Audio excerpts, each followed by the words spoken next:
Bobby, the judge recently took a brief recess and is expected to be back in the courtroom any moment now to hand down that sentence. Take a look inside the courtroom. You will see DeMarco Harris. He is 13 years old now, but 12 years old when he shot and killed Trisha Babcock after he tried to rob her last August. She had come down to Detroit seeking work and was sitting in a parked car when prosecutors say after midnight, Harris pointed a gun at her and shot her, killed her during a botched robbery attempt. As you'd imagine, there were lots of tears from members of both families and very powerful statements from Trisha's father, Steve, and DeMarco's mom.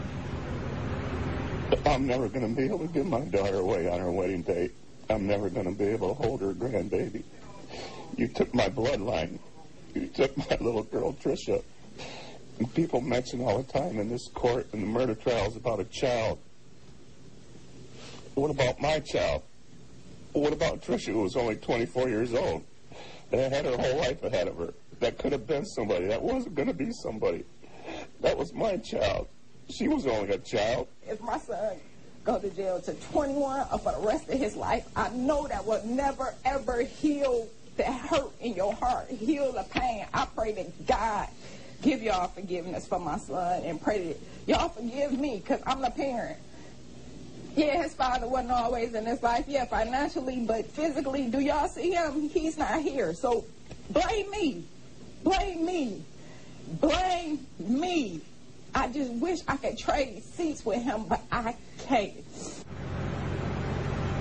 So what could DeMarco Harris's sentence be? The prosecutor tells me that it could be a juvenile sentence where he is put away until he is 21. It could be a blended sentence, or he could be sentenced as an adult and get life in prison. I did just speak to Trisha Babcock's sister, and she tells me that the family's hope is that he is sentenced as an adult to life in prison without the possibility of parole, because she says she doesn't want any other family to experience what her family has been through. Of course, we'll be here and we'll let you know what that sentence is. Reporting live in downtown Detroit, Anu Prakash, Channel 7 Action News.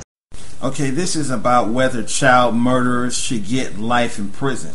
If a child commits a murder, should that child get life in prison without parole? This is about the DeMarco Harris murder. This is a 13-year-old boy that committed a murder of a 24-year-old woman that was sitting in a parked car, and he just walked up to the parked car and shot and murdered this 24-year-old woman. And they're thinking about giving him life in prison without parole. I don't agree with any child getting life in prison without parole, because when a child commits a murder, they don't understand what they're doing. They're too young to understand what they're doing. I mean, you're just a stupid, naive child, and you don't really understand the value of life and the value of death. And I don't think any child that commits murder should ever get life in prison without parole.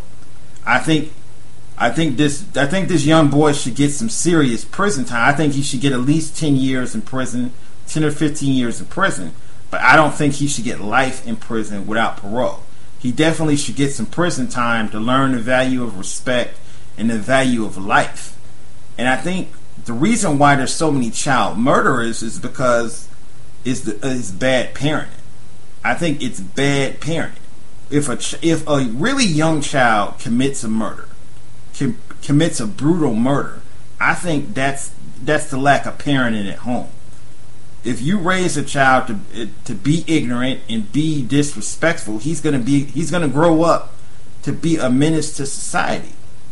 I think bad parenting is the reason why there's so many young boys joining gangs and selling drugs. You got 12 and 13-year-old kids joining gangs and selling drugs, and the parents just sit back and allow it.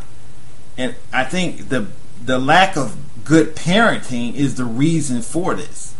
Like I said, if a child that's really young commits a murder, I think the parents are more to blame than the child, because they didn't raise that child right. They didn't raise that child with any morals or respect. If you raise a child with morals and respect, they're not going to join a gang and sell drugs. They're not going to murder somebody at 12 and 13 years old. And I think the only way this nonsense is going to stop, we need better parenting in the households in inner cities. This happened in Detroit, and Detroit is completely out of control. You got black on black violence all over the place. You got murder. Detroit is one of the highest murder rate cities in America. Chicago is up there too, and so is Los Angeles.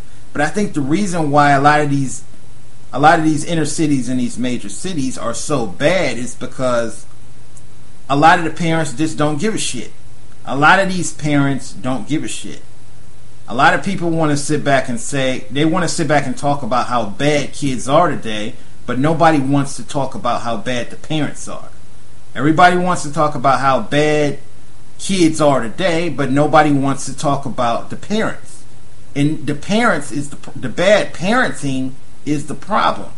If a child doesn't have the right type of parenting with morals, values, and respect, they're going to grow up to be a menace to society.